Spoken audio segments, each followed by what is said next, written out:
Hello and welcome to Intercon Day 2. I am Keval and I'll be hosting today's live panel. Thank you so much for investing your time this evening. This event is organized by the Institute of Electronics and Telecommunication Engineer, a student forum at MPSTME. The agenda for today is open source internships. So another piece of information is that this discussion will be followed by a Q&A round where your questions will be answered by the panelists directly. So I'm very excited to have three awesome speakers this evening. First, I would like to welcome Amog Desai. Thank you so much for being here, Amog. Thank you. He is a open source student developer for Open Astronomy at Google Summer of Code 20. Next, I would like to introduce Vidhi Modi. Thank you so much for joining us, Vidhi. Thank you. She's an open source student developer for Wikimedia, Google Summer of Code 20. Also the mentor of Student Code and Project. She's also a software developer engineer at Holosuite. Lastly, she's also the winner of IBM Hack Challenge. Next up, we have Lavish Gupta. Lavish, how are you today? I'm good, yes. Yep. Thank you so much for joining us, Lavish, and sharing your expertise with us today. Lavish here is an open source contributor for the Google Script Summer of Code 19, and he's also the mentor at Girl Script Summer of Code 20. He is also the recipient of Major Hacking League Fellowship. A lot of people who are logged in here today are figuring out how open source internships are and have questions like, should I do this or not? So without wasting more time, let's just dive into the questions. So are you guys ready? Yeah. Yeah. Yep. Yeah, so I have a question for every single one of you. So I'll just begin with them. So the first question goes, there are many first year students who aren't aware about the open source. So could you please enlighten them with your wisdom about the same? So Amo, could you go first? Yeah, surely.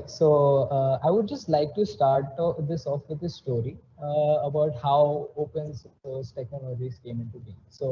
The story goes something like this: that in the artificial intelligence lab at MIT, there was this one printer. Now, this printer had a paper jamming issue. There was this one scientist there who figured out a solution. He modified the source code for the printer, and what he did is that every time there was a paper jamming issue, a message would go to each and every one of these scientists saying that there's a paper jamming issue. Please fix this. Um, After a while, this MIT thought that, okay, let us get a new printer because there's a lot of issues here. The scientist there, he asked for the source code for the new printer so that he could change the settings for the same. Put in the same message, that is, go fix the printer. But MIT refused, and even the printing company refused to, give out the source code for the same. And eventually, there was a very heated argument on this, just one small thing. And the scientist, who actually many of you all may know, called Richard Stallman, he left MIT, and he created the first truly open source operating system. His name was Richard Stallman, and he created GNU, also called GNU. And this was the first open source software or operating software that came into being. Today, we have such large scale projects or products that run on open scale. We have the Android operating system that is open scale. We have the Chromium web browser, which is open scale. We have VLC Media Player, which is open source. We have every other large projects that are open source. So now this, asks, what is open source? Open source software, or free and open source software, FOSS, that is what it is called. So what is it basically? That the person or the group of people who are developing the project, they license the project in such a way that it can be viewed, modified, changed, or distributed by any single people from all over the world. So basically, a open source project can be, any small project or huge project that people from all over the world come together and work upon. And now this project can be used by anyone from all over the world, free of charge, for their own use, own purpose, without any limitations. So I feel personally that is the beauty of open source software. And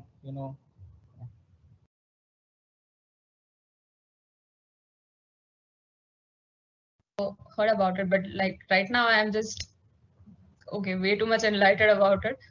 So Vidhi, would you like to go next? Yeah, sure. So I think Amol very nicely described what open source is all about. But adding to that, I would just want to say that basically open source is something where like a lot of developers from all around the world come together to work on something, and that project is used by millions. So like the major reason for contributing to open source is that a small piece of code that you write for it is going to be used by so many people around the world. It's a really satisfying feeling.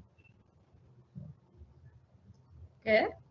Lavish, do you wish to sum up their answers or I guess Amog and Vidhi have great answers about open source. So I guess here we have some beginners. So I just add some few points adding to them. Like it's just not like we have so much good communities or good big open source projects you can work upon. There's small open source projects. You can start off your own small normal website or something. You can start open code yourself and distribute among others. So basically, open source can be started by you also, guys. It's not like you have to go and contribute in different communities. So yeah, it's like uh, give your code, make friends about the code, and have some fun with the code you do it. okay, that's a relief. Yeah, I'll just move to the second question. So, how did you all venture into open source, and what would you advise to the newcomers who would want to explore open source? So, Vidhi, would you like to go first? Yeah, sure. So personally, I had no clue about open source like till I entered my third year. I've always heard about Google Summer of Code and Google Script Summer of Code, but I actually had no idea what it is. Then when I started looking into it, I was like, oh, this is really interesting. This is something I want to work on. But then unfortunately, in my third year vacation, I had to study for my GRE and I couldn't participate. So I thought it's okay, I'll try next year. But yeah, that's how I first started because there was such a big hype about open source, and I really wanted to check out what it is. And further, when I started exploring, I was like, wow, I can contribute to organizations and like write code which so many people can use. So that's how I first ventured into open source. Okay. After listening to the answers to the first question, I can relate to you so much. Like I myself right now want to know what open source and everything is all about. Okay, Lavish, would you like to go next? Yeah, I just started with some basic development in my second year, I guess. So in the second year, I was using some codes among the different users have been posted on internet. Like I was like wondering if I'm not willing to share my code to someone else, why someone else is going to share that code to me. That was a time like I was wondering about sharing the code openly and those things. So I come to know about from the GitHub open source community, big words were written over there, open source, open source. So that's what the start. Like, why are guys are sharing the code with me, like for free of cost and give asking for nothing. That was the way to get into the open source from myself. Okay. Amog, do you have a story behind how you got into open source? Yeah, I do. So, so every year in October, there's this one event that is hosted by DigitalOcean. It's called Hacktoberfest. It encourages new, programmers, developers to, contribute to the open source society community. So what you have to do is just you have to open 5 pull requests every October, like in the whole month of October, and then you get nice swags like T-shirts and you get stickers and all of that. So I started out in the Hack Oktoberfest, and also that is where my journey started. And then I had heard about GSOC earlier, and I thought, why not just try for it? So slowly and gradually, I started contributing from October, November, December, gradually, and then I applied for GSOC. That's one thing. And then I was also part of a open source committee in my department called Unicode. So we also worked on open source projects there. So that is how I dived into open source projects. Yeah. Okay. I am really loving the answers you guys are coming up with. So the third question is, can you all share with the audience about projects you have worked on and the experiences you had while working on them? So Lavish, could you go first? Recently, as a MLH fellowship member, I started with worked on present project. This was used by the government agencies in different countries. So we were working on the analysis part, UI integrations for that project. So it's like while we work on, we come to understand the real need of the industry, like how the industry works, what they have need, and what they want from the developer, and how they want to interact with the software. So it's like when we worked on it and uh, started on working, it gives a lots of experience how the real industry works. Basically, and when we create our own projects, we don't know how what the user wants from us. Like if he wants to click on which button and like how he wants to proceed in the further steps of your application, or he likes or not that application. That's also a big part of that. So in open source or the projects we work in, over here we get a lots of experience about the real industry, how it works. So it was like my recent project was present by OVO Hub for WFP. And there are multiple projects like Next.js, Docusaurus. I worked on it, but they were not so close to me. That was not business for me like, in the recent time. Okay. So Vidhi or Amog, if either one wants you go first. Uh, yeah. Vidhi, you Okay. could go Surely. first. Okay, Amog, yeah. Yeah. Yeah, you can Sure. go first. Yeah, Yeah. thank you. So, well, during my GSOC coding period, I was part of Open Astronomy, which was my main organization. I was working for a project called Stingray. I was actually interested in astronomy, and I had recently learned about computational astrophysics right before I applied for my GSOC. So my whole interest or focus was based on that, and that was the reason I had chosen Open Astronomy as my main organization. I was working on optimizing and parallelizing Stingray, and I have actually worked extensively on that package. It is also installable to anyone, from Anaconda or Paper, whatever. It's a Python package essentially, Python program language package. So, well, what I essentially did in that project is that I first benchmarked the whole code, which is like I measured how fast or how slow each and every part of the code was, and then I essentially tried to improve the whole code, that is the speed of execution of the whole code, because it works on astronomical data, which is like really, really huge. So it takes days at a time to compute sometimes. So, it's better that you speed it up. So that was basically what my GSOC project was all about.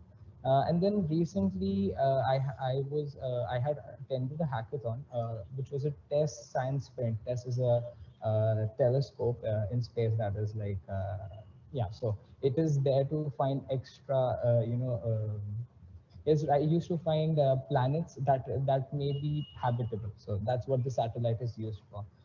So they had organized a science sprint in that. So from all over the world, many students and professors and researchers had all come together to work on the data that was collected by the telescope. So I was a part of that 48-hour hackathon sprint, and in that, I and my team, we had worked on another project called Project Wavelets, which is also too sciencey geeky. But basically, there's a wavelet transform that is used on the data that is collected by the satellite in order to, show some signs of habitability. Okay, so we worked on that project as well. So these were the projects that have mainly worked on like the big projects. Apart from that, some collaboration in some small projects. As I said, I had participated in Hack Oktoberfest last year. So some small pull requests here and there, but mainly these two projects. Okay, that's like amazingly inspiring and exciting at the same moment. So Vidhi, do you have Yeah. some project you want to share? share about?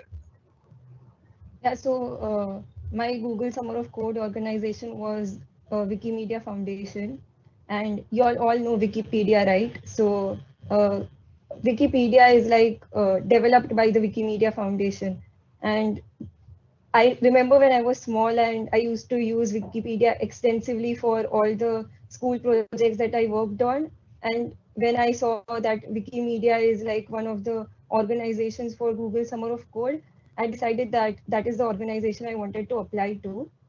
And the project that I worked on was related to software testing. So I'm not sure if you all must be like familiar with it, but the foundation uses Selenium for unit tests. So basically, to check whether the code is working properly or no. And a major thing about open source projects is that you all need to test it very thoroughly because there are like so many developers around the world contributing to it. You need to know if the piece of code that they've written works fine and integrates fine with the main repository that you have. So that was something that I worked on. We used WebDriver IO for our testing, and like all the major repositories that we had were using WebDriver version 4. But I think WebDriver version 6 was released in March, and we were still using version 4. So that was something that need to be upgraded, mainly because WebDriver version 6 came with so many improvements in computational time and the time for execution.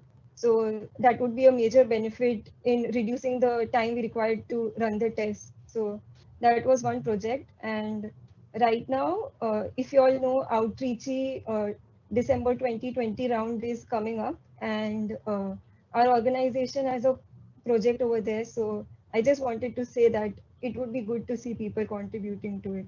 I'm not sure if like India is allowed for this round, but maybe for the this I think it's June June 2021. I would love to see people from our college contributing. I hope they do. I mean, who wouldn't be Yeah. excited after listening to all the answers you guys are giving to me?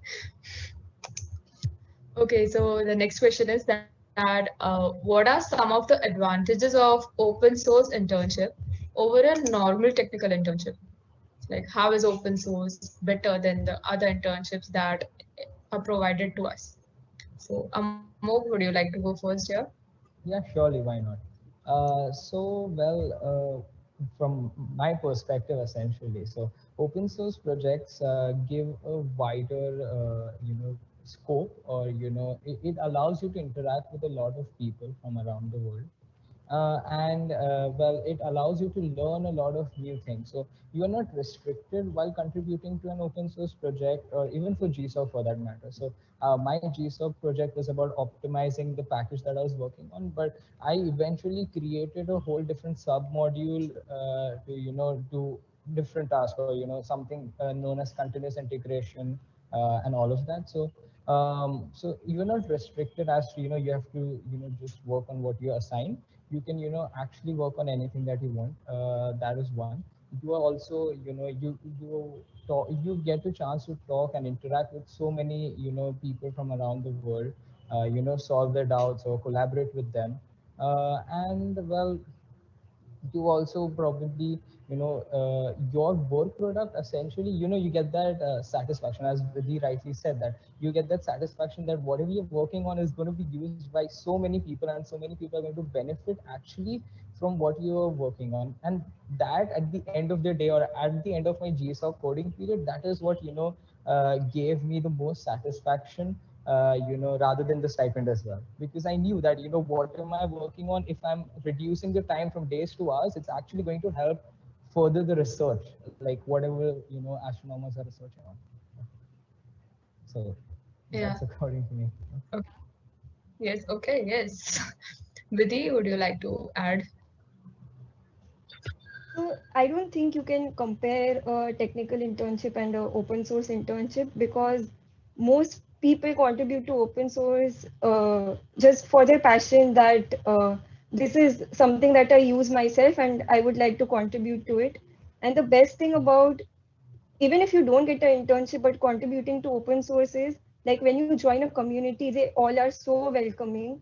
You just have to ask once that this is a task, can I work on this? Could I get some guidance? And there are always people available who would guide you that this is what you can do, this is how you can go on. So that was a great thing. And personally speaking, even my GSOC onboarding experience was amazing. My mentor was really great. And the second thing that is really great about open source internships is that so many people from around the world are working on this. So you get to connect with so many people, and like for everything, you get the views of so many people that it helps you grow as a developer a lot. So yeah. Okay. So it's like you come across many other people who have different ideas, so that all those ideas can mix Yeah. up and then you can come up with really different. Okay. So Lavish, do you want to add to this? Yeah, I have some points. Vidhi and Amol have both have great points. Like Vidhi said, it's not as comparable like technical and open source, but in open source, if you want to showcase your product or showcase your coding skills or how you write code and contribute, and like if it's go for the open source. In technical internships, we have some like closed environment. You can't showcase what you have built or something like that in the early stages of your life, and that's important, I guess, as a student to the freshers and in the starting of the careers. So if you have some like open source journey in some time, so you can have like some piece of codes or piece of contribution, piece of software you have contributed and make a huge change in the community in the world. So I guess these are some things you can keep in mind while choosing a technical and open source. But it doesn't matter wherever you go, whichever you choose. It's like both have a good things to come up, good members, good to contribute, good to have everyone. Okay. So I have this other question, and I have a similar question. I have the same question. How many domains are available for open source internships? So how does one decide that a domain in which they wish to do the open source work? So would you like to go first, Lavish? Okay. Uh, the beautiful thing about open source, there is no restrictions to domain. You can like give everything in a try, like from AI, ML, normal computing, normal websites, anything like astronomy, satellite coding, anything, everything is available in open source. So there's no restriction. Like second question, like where to start, where to choose. It's depend upon the interest. Like while choosing the open source field, you have to choose your interest, not like what's the buzzwords, what's going around, what your peers are doing. It's not that important. It's what you want. You have to choose that community to work on, I guess. So it's like you do you. Yeah, it's like we are VO and I am here. Okay, Amo, would you like to share some story of yours? Yeah, surely. So, well, I sort of researched how many open source projects are live today, and GitHub has more than 44 million live projects as of today, which is like 4.4 crore, and there are 180,000 well-established projects. So, thinking about the breadth and the depth of what you can do, there is no limit to that. Like you can, core, you can contribute every single day, and people do that. People make contributions every single day for 365 days of the year, and still there is so much to do. So there is no stopping you of what you can, really, what is your domain. As Lavesh rightly said, if you want AI, ML, blockchain, IoT, you name it and you have it. And it's not just that. If you want to go into niche, like I prefer astronomy, so I can go into AI, ML with astronomy. If someone likes cars, so they can go for AI, ML or IoT in something related to car software. So there is really no limit to what domain you can select in open source. And well, my advice would be the same as Lavesh's advice. Just go for what you like, because as long as you have that passion and that spirit to contribute to open source project, there's nothing that can stop you, because community is welcoming. The there are a lot of issues, issues as in GitHub issues, because there's something to improve. Okay, because yeah, no project, even the best ones, there's always some scope of improvement. So as long as you're interested in it, you can contribute to it. Okay, so like trying to sum up your whole answer, I would like to tell the viewers the sky is the limit. You can do, Absolutely. Absolutely. yeah, you just need to be interested, you just need to be focused. The sky is the limit. That's everything Amo wanted to say. Yeah. So Vidhi, would you like to add something more? Yeah, so I think they've pretty much covered everything.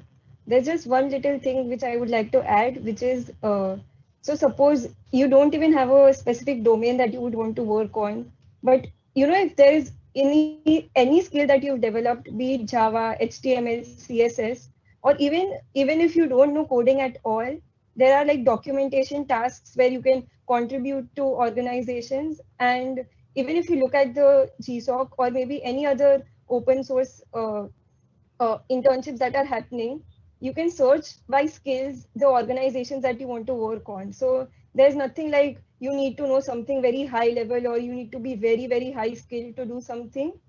Even if you have like little knowledge and are ready to learn, you can still work on open source. Okay, Also, so a there's little one bit thing of called, knowledge helps.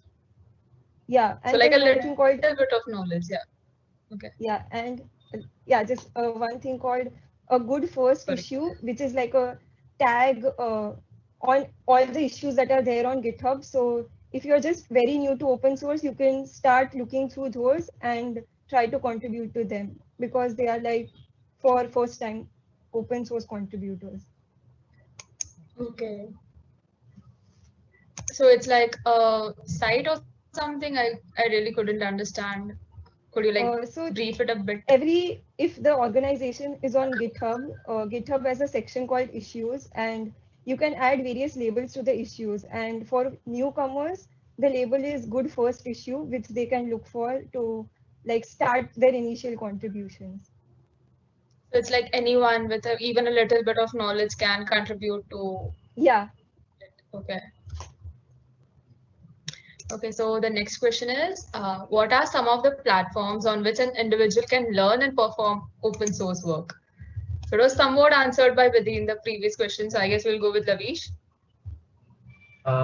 Means this you can't define such thing like platform over here to get started, I guess. Uh, but like we have some platforms to mention those texts which Vidhi was saying, like first contributor, I guess there are like first timers only. There are some websites available. You can find some tags over issues over there. Issues basically the problems which are there in the projects. So to start with them, you can have some goes to such websites where you can find, and they all will redirect to your GitHub. It's like GitHub is directly proportional to open source basically. So everything is goes to GitHub at the end, and you have to do your coding over there. So to get started means if you Vidya said like you have a little knowledge of writing, creative skills or graphic designers, everyone is needed in the open source community.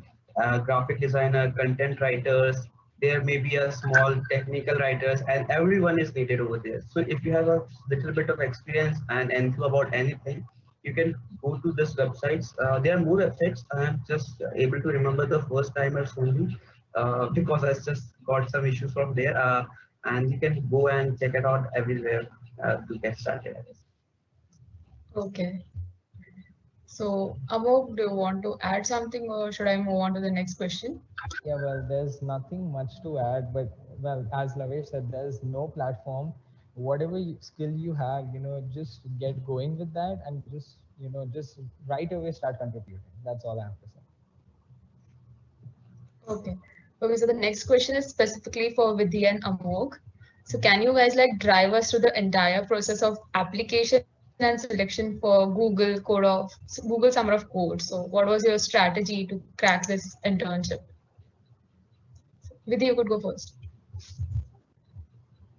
Yeah, sure. So I think in February, the organizations participating in Google Summer of Code, the list comes out. with the projects that each organization offers.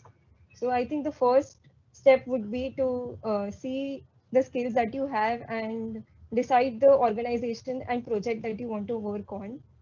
uh, the next thing that I did was like I found the Wikimedia Foundation to be really interesting and I really wanted to apply over there. So I found a project which I could work on. And there's one major thing that you should do before contacting the mentor. You should at least research a little bit about the project that the organization offers, because mentors are like volunteers and they don't get paid to mentor you. So it's better to not waste their time and like be thorough with what you want to do and how you want to do it, and then approach them. So I did a little background about the project, and the organization list came out in February, but I was very late in starting my application process, and I do not recommend anyone to be like late to start, because Google Summer of Code is highly competitive and like there are so many people applying. I think there were 200 applicants for my organization, and we had like only 12 or 12 to 15 projects. So like for every project there are so many applicants, and it's best that you start early. The next step would be to start drafting your proposal. So in your proposal, you basically give the timelines as to how you aim to accomplish the project, and the deliverables that you offer at each milestone. So we have 3 evaluation periods in GSOC, like at the end of each month, where the mentor will pass you or fail you depending on the work that you've done. So you have to very carefully plan how you want to finish the work in the given duration. And yeah, I guess that's all. I don't think the organizations need anything else except the relevant skills for the project. Okay. So Amok, do you have your answer ready? Yeah, so Vidhi actually pretty summarized the whole procedure pretty well, but I just want to share my own personal experience on how I went about it. So, well, I knew about GSOC in my, so I'm actually a diploma student, so I came in the second year directly into my degree engineering. So I knew about GSOC beforehand, but so, well, I started my prep from December and I went through all of the organizations who had participated in the past years, and I sort of shortlisted, say, 5 to 6 organizations, which is a lot, which is really a lot. You do not shortlist so many. So then February came and in January, I guess, the organizations are revealed, like who will be participating in GSOC this year. So then some of the organizations who had selected did not, participate in GSOC, so I cut them off. In February, the topics came out, or the projects came out, not the topics actually, the projects came out. And, I actually shortlisted 3 projects from 8 organizations. I came down to 3 projects. So that was a good thing. So from the 3 projects, I actually wrote proposals for 2, but one of them was super competitive, and that was from CERN HSF, which is like Center for European Research. So that project itself had around 80 to 90 applicants, and all of them were, way in their masters or their PhDs. The other project, the one that I actually worked on, that had considerably less applicants, but it was still highly competitive. So how I went about it is that I went through the whole repository. Tried to find the issue that was like GitHub issue or pull request that were directly linked to my problem statement of GitHub or Google Summer of Code project. And then I contacted my mentor. I will see what I feel is that the most important part is to make your mentor realize that, yeah, you are capable to do the project. That's like, according to me, that's the first and most important thing to do. And after that, well, what we had to do, my main organization, Open Astronomy, had a requirement of submitting at least 1 pull request even with my proposal. So I had to start working on some part of my project even before I submitted the proposal, or, I got my result. So I wrote the proposal, I drafted it. I had to change my proposal 5 times, I guess. Yeah, 5 times. And I changed half of my proposal before submitting it finally. But my mentor was super helpful. His name is Matteo Bacchetti, and he's from Italy. So, that just goes on to show, you know, he was from Italy and I was from India, and still, we were working together. Actually, a mentor, although they are not paid and they're, very senior to us, but they still, really help us with the project and, help us to plan the project. He helped me to plan the project and, how to go forward. And it's like you're discussing it with someone like a friend, because, that is how helpful and how good a mentor is. So that was my experience. So what I would basically advise is to, obviously start early and, know what you want to do beforehand. Okay. So if you want to do it in Python, so I did it in, I did my project in Python. So I decided beforehand, yes, I want to do it in Python. I wasn't dicey until the last minute, because there are, I guess, more than this year, there were 1,200 project topics. So it's really a lot to, choose from. So just, start beforehand and plan beforehand. That is all I have to say. Okay, so for all the viewers who must have like joined late or something, you guys can connect to Lavish with Dia and Amog via LinkedIn, and you can ask them questions or doubts which you have. Or we have a question and answers later on after I'm done with the questions that I have. So you guys can clear your doubts even then. So next question is for Lavish. So Lavish, what is the process for Girl Script Summer of Code? And also, I guess other than being a contributor, you've also been a mentor. So what do you think is expected of a student who applies for it? Okay,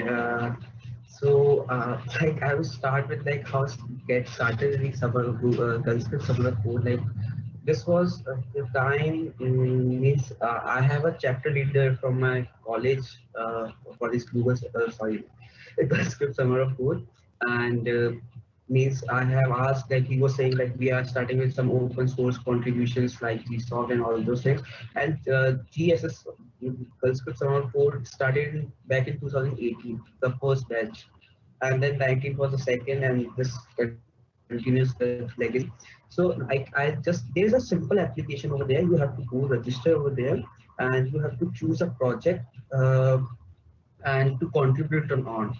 So like this might means there is a little bit knowledge is required. So for the first timers or the beginners, they can go and start with the Girls Summer of Code. But the point is, to go ahead, you have to make like steady contribution, disciplined over the contributions you make over there, and truthful with the community you are in the contributing in the Girls Summer of Code. Means the script summer of code is not like a paid internship or something, but yeah, it has swags at the end of the internship who does a good like for the free tickets to the web yearly the script like submits or something, swags shipping to your doorstep and much more, and different internship opportunities after you complete the script summer of code. uh, that's all it's required. Means anyone who wants to get started in the open source community and want to have a like a someone to get a mentor over there. So GulfScript is a good place to get started for the first time, and discipline and constant contributors. Yeah, those are the essentials. Yeah, that's the only baseline we have over there. GulfScript on our school. Okay. So I'll just move on to the next question. So can open source internships like GSOC lead to PPO at the organization one is working for? Vidhi, would you like to go first? Yeah, so you can get a job offer through the internship. I know because like there's a fellow G-Soccer in my organization who got a part-time offer. He already had an offer from Samsung. So he took up this job part-time to continue working on this project. So I think, yeah, that is possible.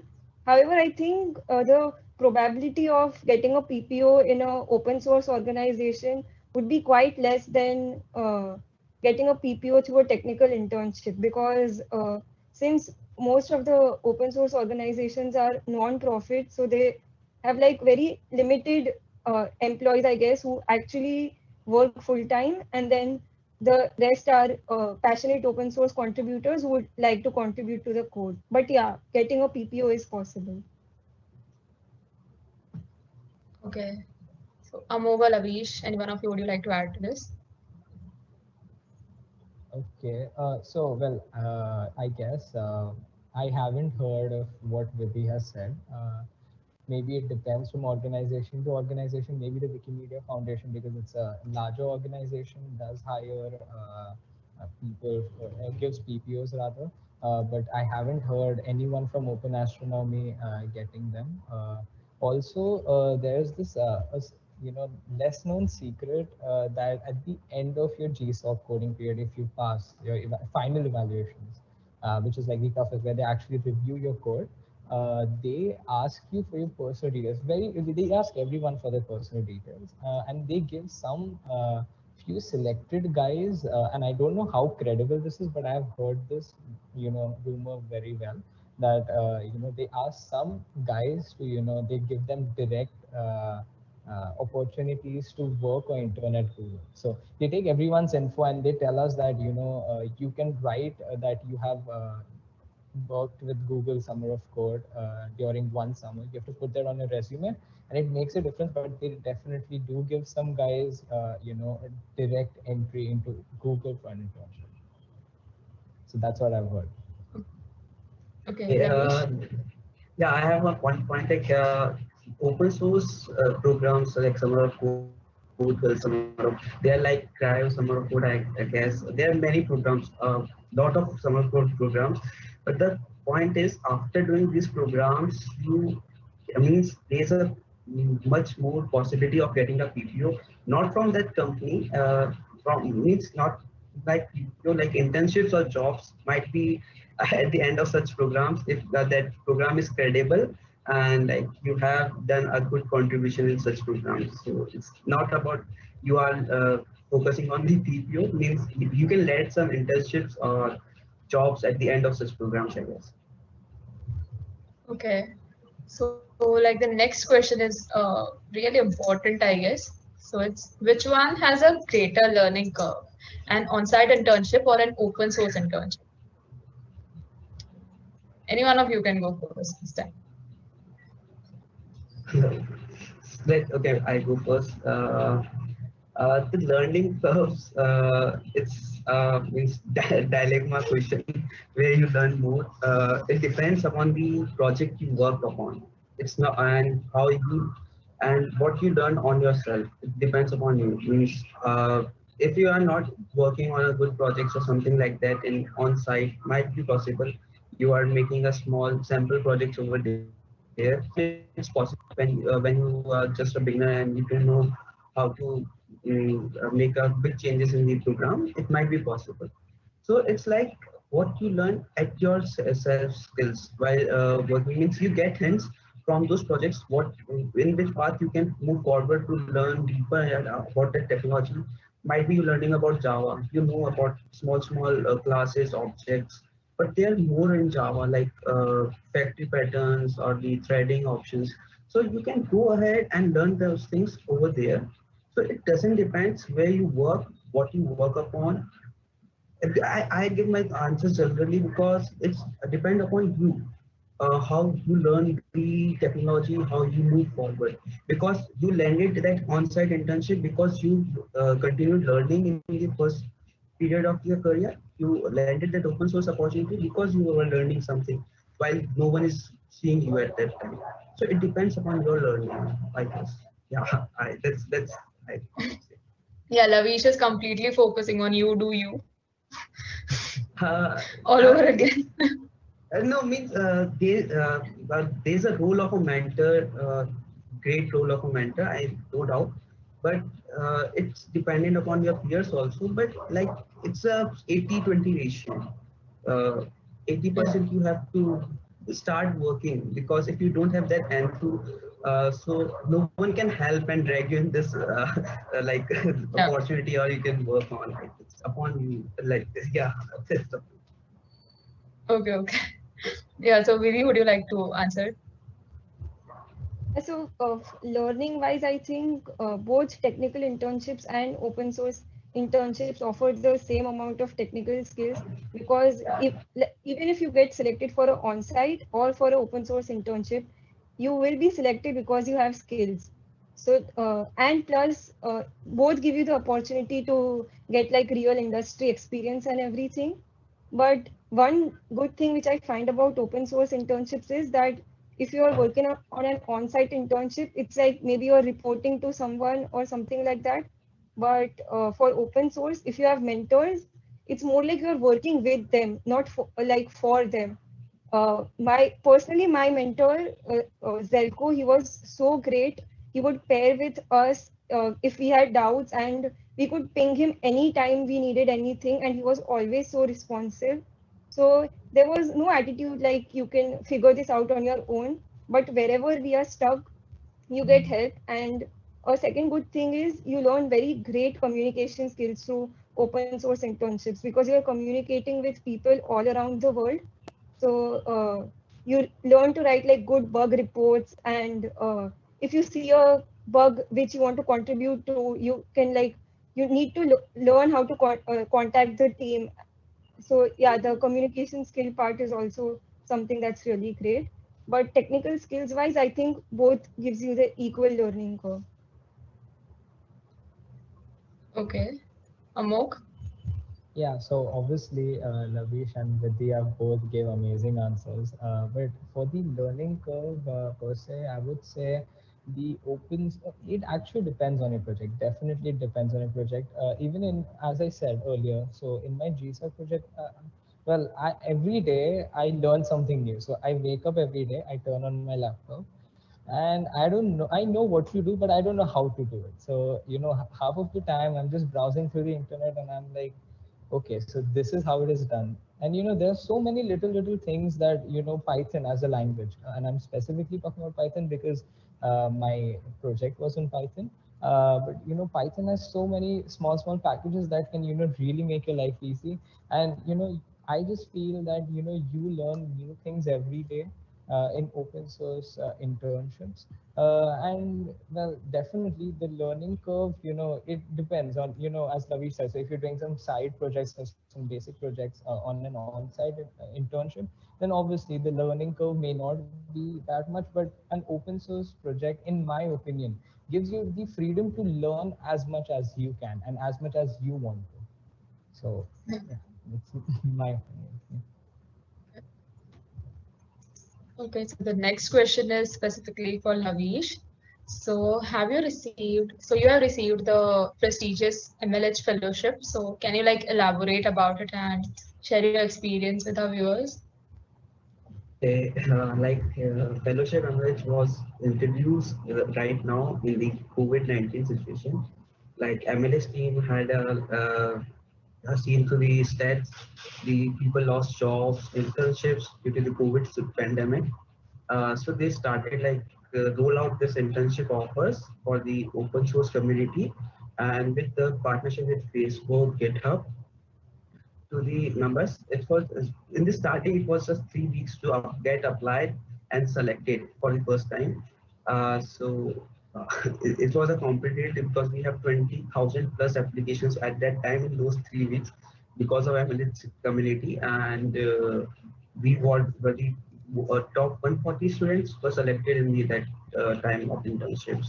But now MLH has seen the progress about the open source contributions made in the MLH fellowship. Like there were 5 lakh plus lines of contribution and more about this in just in 5 starting weeks of this fellowship. So they were amazed by the contributions we had. So they have now summer, spring, and fall 3 internships in a year. After that class zero, we were called class zero. So you can apply at any time. It's a 3 month internship. If you all guys want to know and have, it's a long year program according to your preference. It's right now it's fall going on. Now we have spring and summer coming up, and they are already announced, and the applications are open for it. Go ahead and apply for it. And like MLS fellowship, yeah, it was the first time, and I was in the first batch. It was like it's not. Okay, it's good. I guess. Okay. Yeah. Okay, so I have another question ready for you guys. It's what kind of tech stack do you think is required to get into open source work? And how do you manage to build such a tech stack? Any one of you can go first. So I would like to go first. So as such, you really do not need to have a tech stack, in my opinion. So I am someone who is a little bit more inclined towards AI and ML, but I cannot consider myself as a pro in it. I know zero or no web development, zero app development.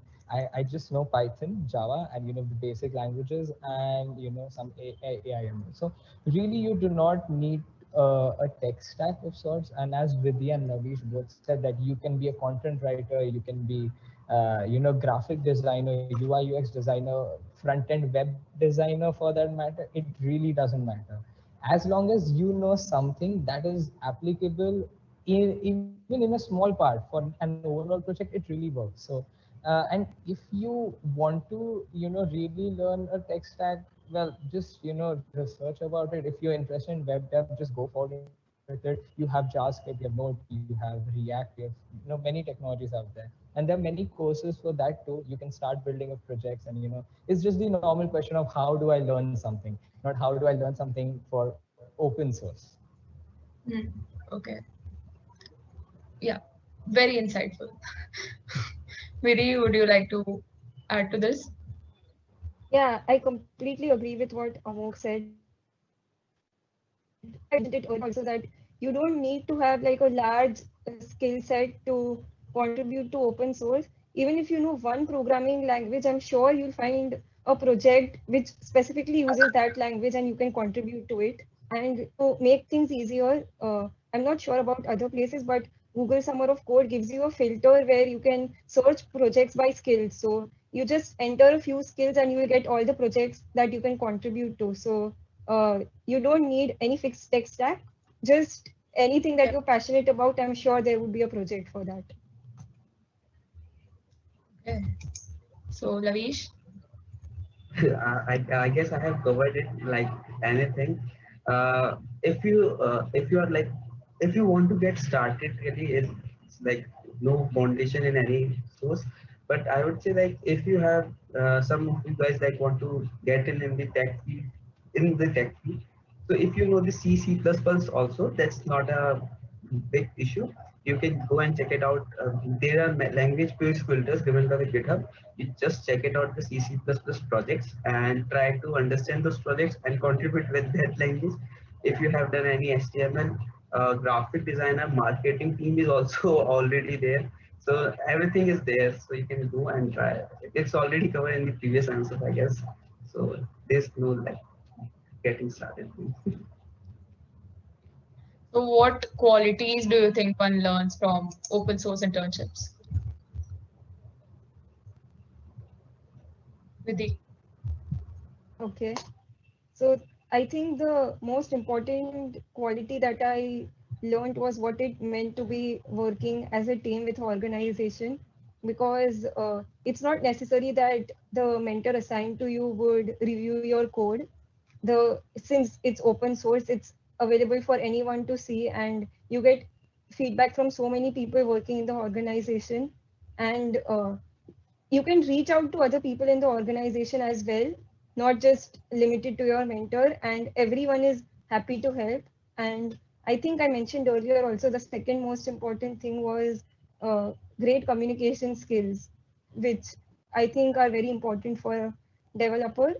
If you've gotten selected, I'm sure you have the required technical skills. So I think there's no teaching you that. You continue learning those things on your own, but this is what I've learned from the community. Okay. Lavish or Amog, if any one of you want to share something. Um, uh, yeah, okay. So, well, what I learned from my GSOC project, apart from the technical part, and yes, I did learn a lot of new things. As I said, I open my laptop in the morning and I don't know how to do stuff. So, so I did learn a lot of things. But one thing that I learned from my mentor was humility. And the reason that I say this is that my mentor was actually a part of he's from Italy, so he was a part of the Italian space research something. I don't know what's their national space research organization called. He was a research head at one of their, research centers. And, but he never let me call him sir, never at all. He used to get mad at me if I called him sir. They really don't have that. And he always considered my opinions, although he knew a million times more than what I do. But he always did consider my opinions, and he always let me go my way. So he never imposed something on me. He was like, okay, let's try this. If it works, well and good. If it does not, it's a failed experiment. We have something to show.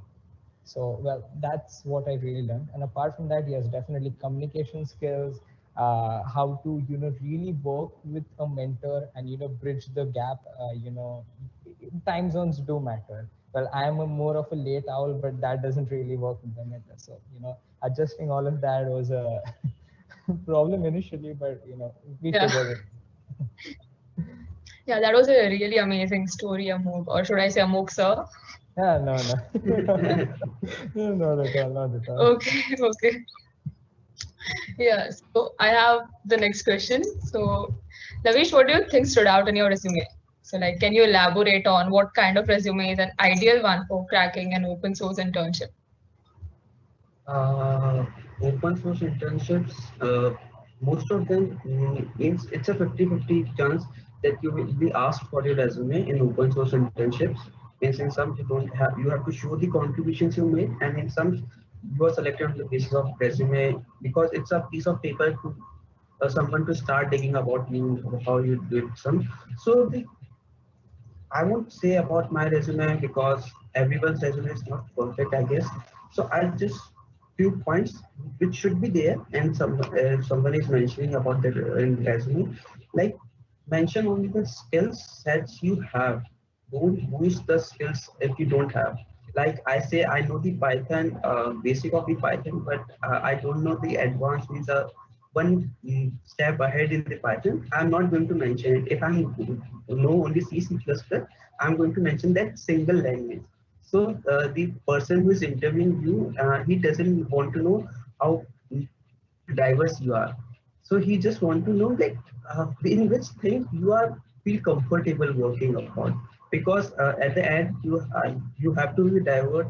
You have to work in different technologies. It's not like limited to like if I know C, C++, I can't work in Node.js. I have to work according to situations.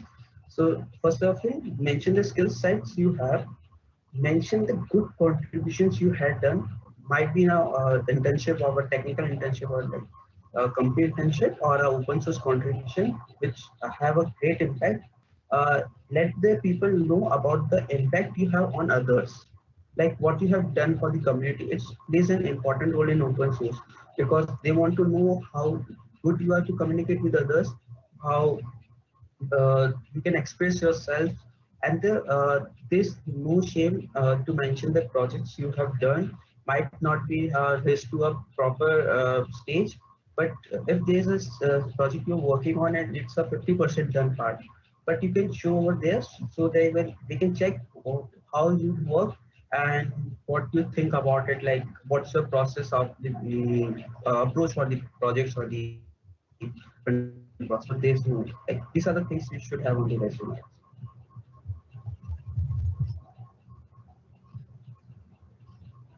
Okay. So, Vidhi, would you like to add to his answer or something? Yeah, so I think the most important thing that you need to include in the resume is, say suppose they've mentioned a skill that they require for the projects.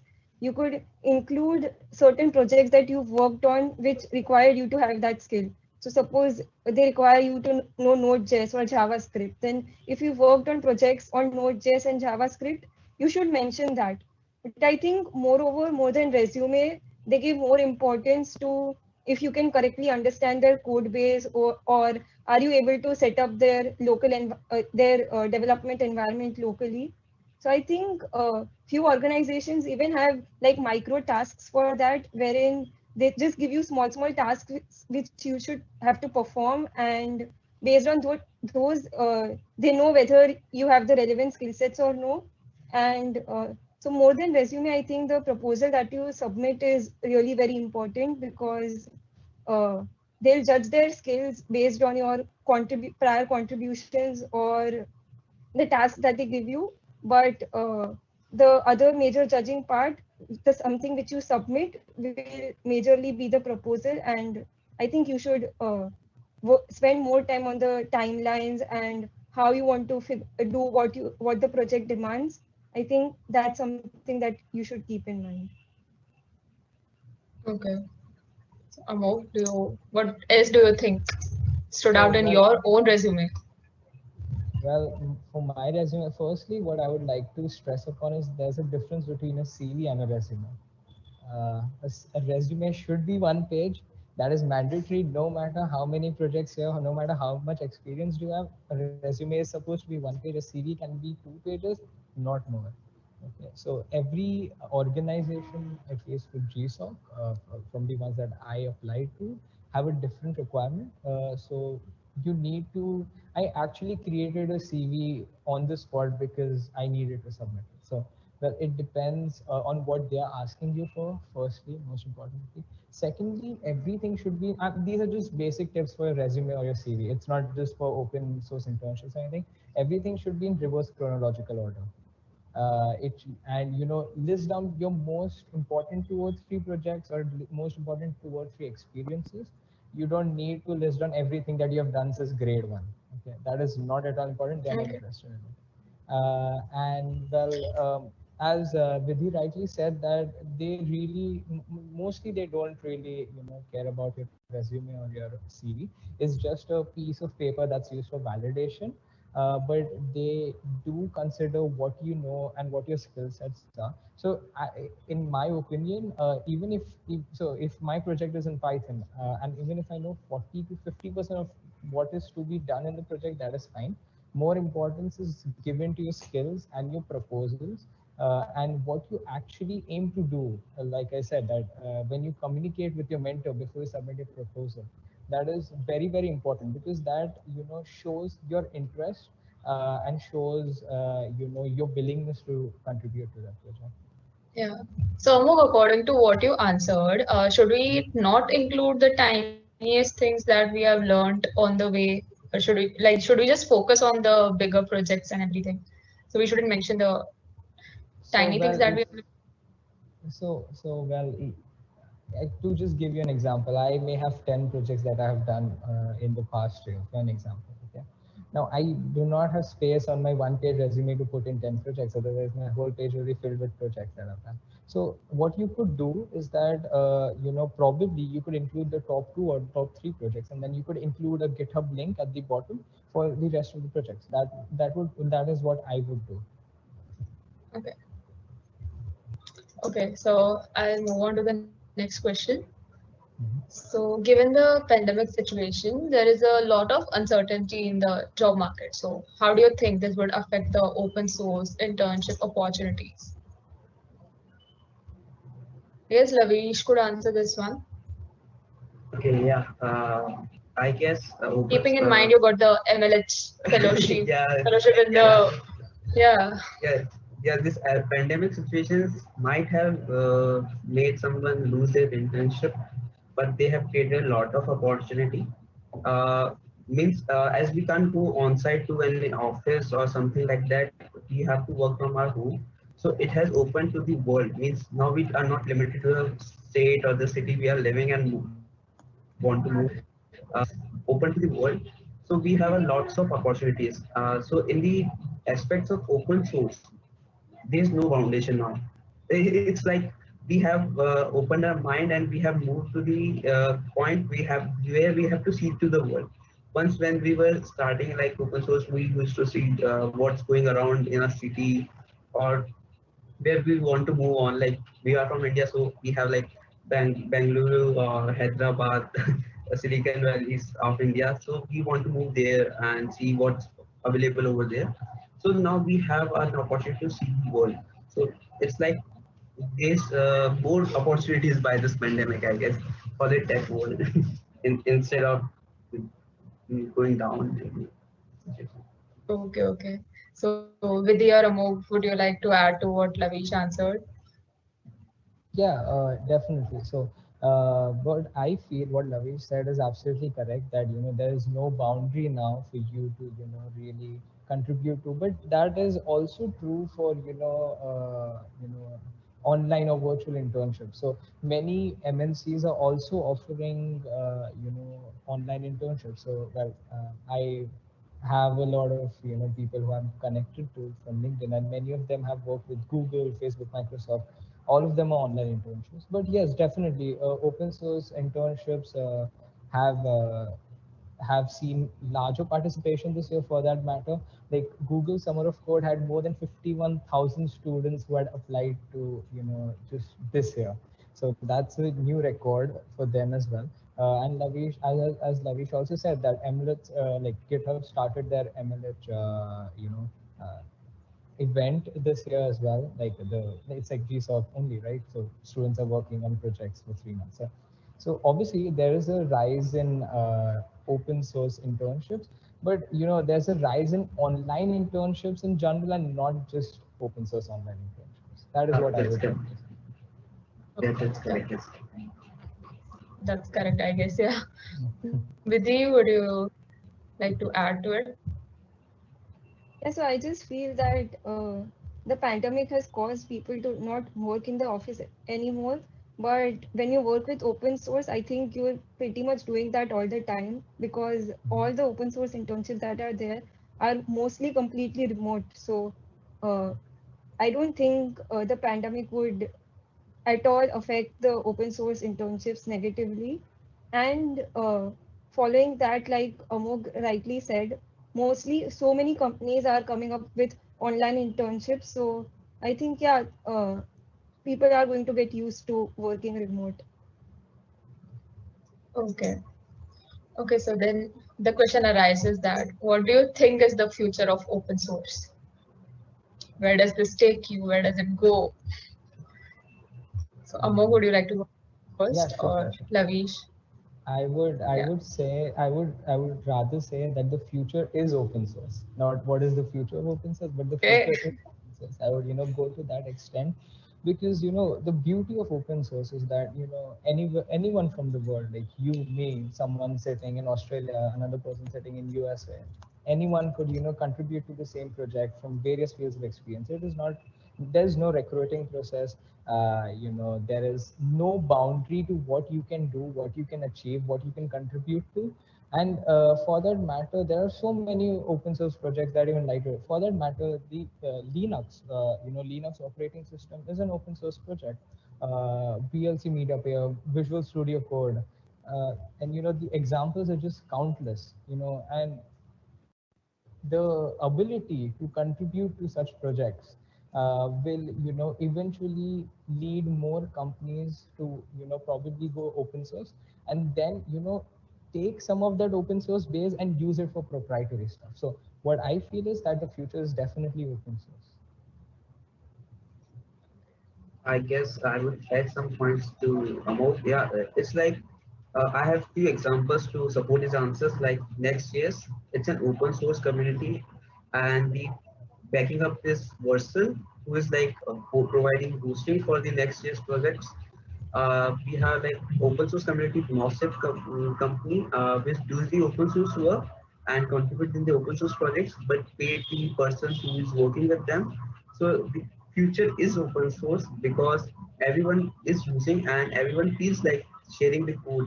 Means when a person is working on a proprietary stuff, he's using a open source software like VS Code or Atom. So it's like future is open source. Okay. Should I move on to the next question? Yeah, sure. Yeah. So this is the last one. So is there any parting advice that you would like to give to the students before we switch to the question and answer session?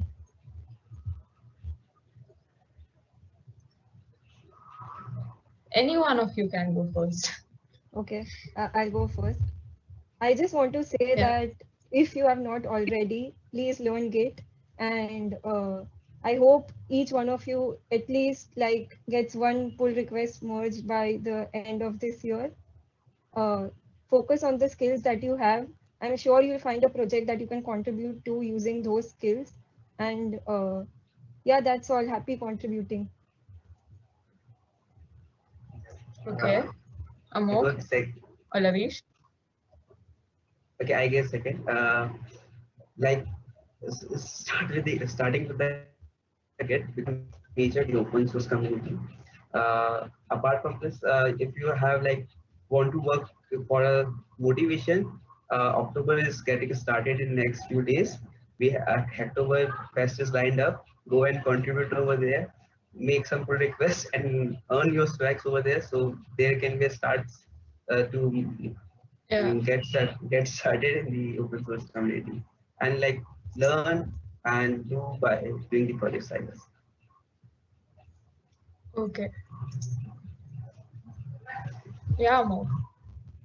So, well, basically, from personal experience, what I have understood is that, well, before contributing to any open source projects for the first time, anyone would be naturally scared because, you have a project that is already 15, 20,000 lines of code, and you're contributing to, part of that which can possibly break the whole project. So definitely you're intimidated, but, don't worry, don't forget to ask for help. Okay, don't hesitate, just take the plunge, and it is going to be amazing. That is what I can assure you. No matter what project you're contributing to, no matter how small, how big it is, you know as Vidhi rightly said, just learn the basics of Git, and just get started, because once you get your first pull request merged, I can still remember the feeling of getting my first pull request merged. It's a whole different experience and a whole different feeling altogether. So definitely start contributing. And if you have any doubts or anything, you can definitely ask anyone in the community. You do not need to, think twice about, what would that person feel, or, if he is busy, if he's not, just get started with it, and, it will be amazing. Yeah. Yeah, I'm pretty sure everyone is loving how you have a tiny flashback or a story related to every single question. It's just going to help every single viewer. Thank you. So I guess now, yeah, yeah. So I guess it's time for the question and answer round from the audience. So you guys can post your questions in the chat. So we'll wait for like a minute or something till the questions happen. Okay, we have them already. Yeah, so the first question is that I don't have I don't have very basic knowledge in coding, so still can I apply for an open source internship? Yeah, I guess absolutely. So I'm not sure if everyone is aware of this, but last year Google started with a Google Season of Docs program, which is which helps like for open source documentation. So I think that does not require a lot of technical skills. You just have to write how the code in the organization works. And I think there are other organizations as well who are organizing internships for documentation, or like Lavi said, if you know graphic designing, like anything you know, you can use it for an open source internship. So you can definitely contribute. Okay, I'll move on to the second question. I'm so sorry. I would just like to add to Okay, that. Yeah, so sorry. yeah, There are you some can. also Winter of Code programs. So there's one from IIT Kharagpur, then there's one from IIT Patna as well. So what these in programs help with is that they help you to prepare essentially for Google Summer of Code or the Summer of Code programs, which are actually longer. The Winter of Code programs are just like 1 month programs. So you could also apply to one of them. That will actually give you a taste of what a 3-month open source program would be. Okay, yeah. Lavish, would you wish to add to this? So they have pretty much covered everything. So like Yeah, yeah. Okay, okay, I'll just move on to the next question. So the next question is that when should we start preparing for GSOC and when should we start making the proposal? I would like to answer that. So, well, if you want to start with JSOC, I personally started in December. Just shortlisting organizations, getting to know what organizations participate and what is the tech stack that they use, and trying to find my interest. Because as I said, interest is a very important thing while we are working for projects. So, probably start in December to shortlist some sit one day, shortlist some organizations. When the organizations are actually announced in January, shortlist them again, and the projects are actually announced in February. So probably just start understanding the projects that are offered that year, and try to understand what project are you interested in. The proposal probably you could start, because see, you need extensive work on your uh, project topic, because there's like so much of competition that everyone is going to try for that project topic as well. So probably communicate with your mentor. Definitely, that is like the most important thing in my opinion.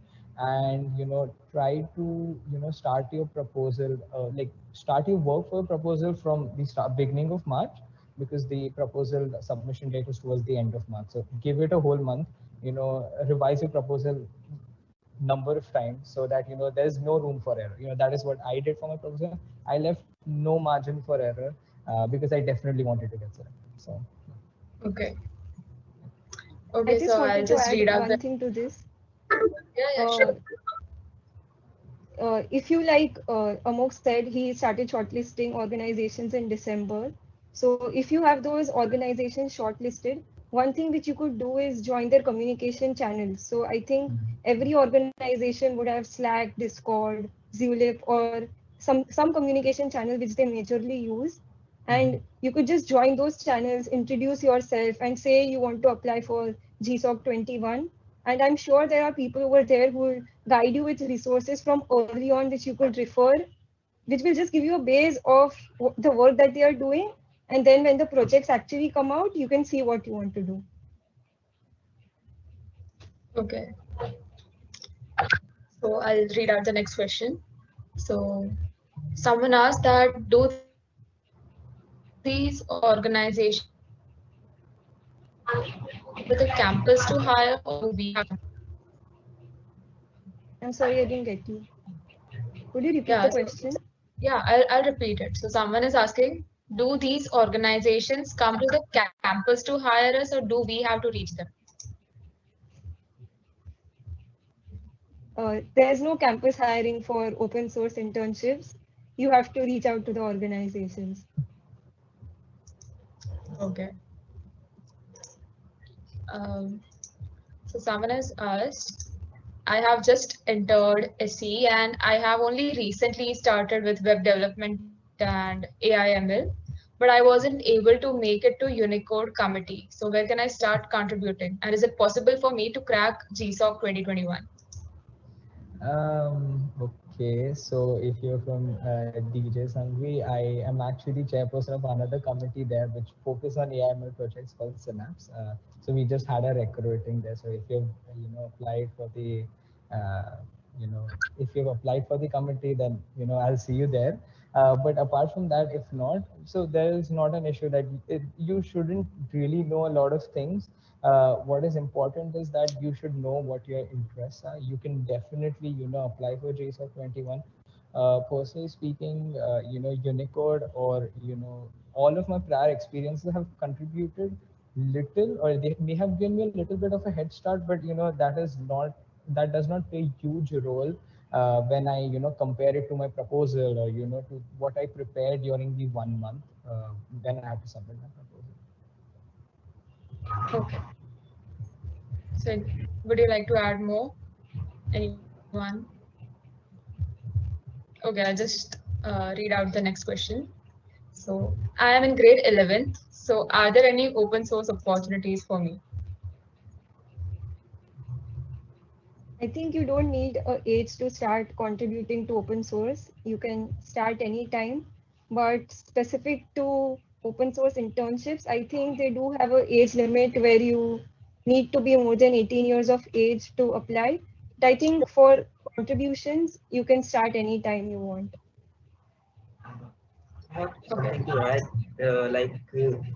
They, some of the programs have age limit reduced to 13 with parents consideration form, so they can start contributing when they get at 13. So there's some and I don't remember exactly the age limit, but MLH have some reduced age limit with confirmation form something, so they can start working before the age of 18 in the open source community.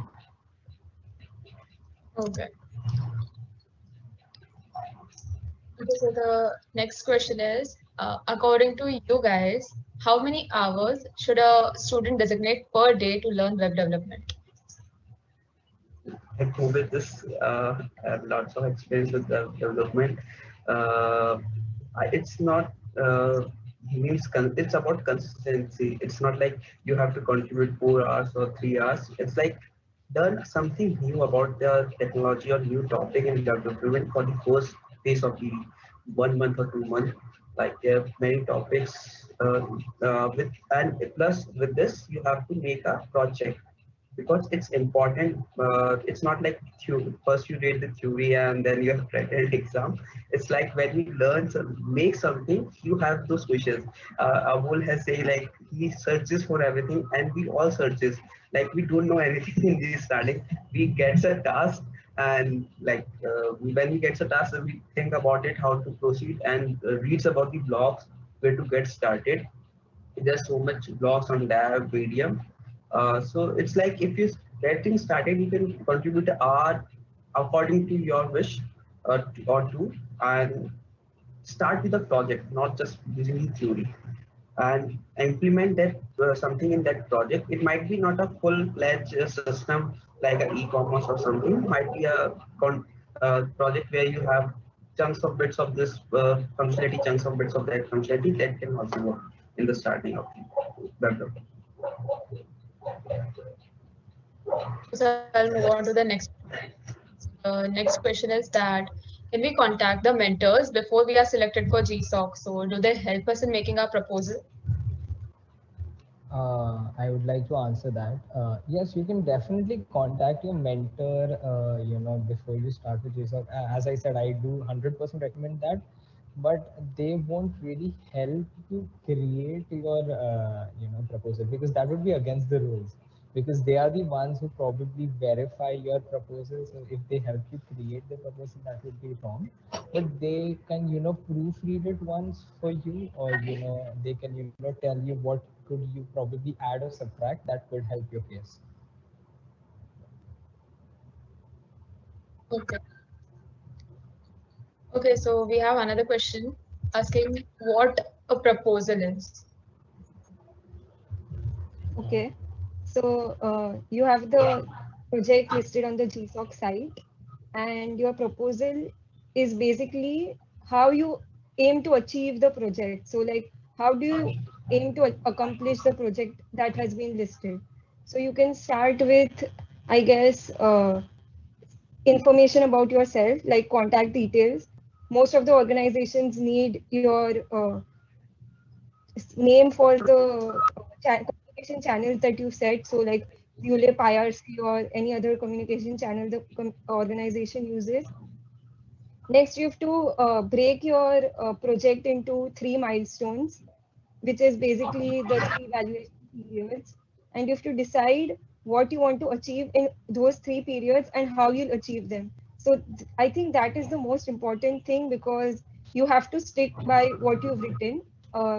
You can go a little here and there as long as your mentor agrees, but you have to like accomplish what you have stated in the proposal. So like the proposal is basically you stating how you want to achieve the project that has been listed, and how you can break it down into small actionable steps. Okay. Okay, so that was the last question that we got from our viewers. So thank you so much once again, Thank Vidhi, you. Lavesh, for the Thank you. time that you took out. So we at IIT are so grateful to have you here. you guys, and thank you so much for providing us with the insightful information. So for the students, again, if you guys require any kind of guidance or assistance, you can always connect with them via LinkedIn. And make sure you attend day 3 of Intercon 2020. So tomorrow's agenda will be research internships. So make sure you follow us on social media for more updates and insightful events in the future. The handles will be dropped in the chat box. Thank you so much. Thank you so much again to the panelists. It was a amazing time with you guys, and I myself got to learn so much. So thank you everyone. Bye. See you guys tomorrow.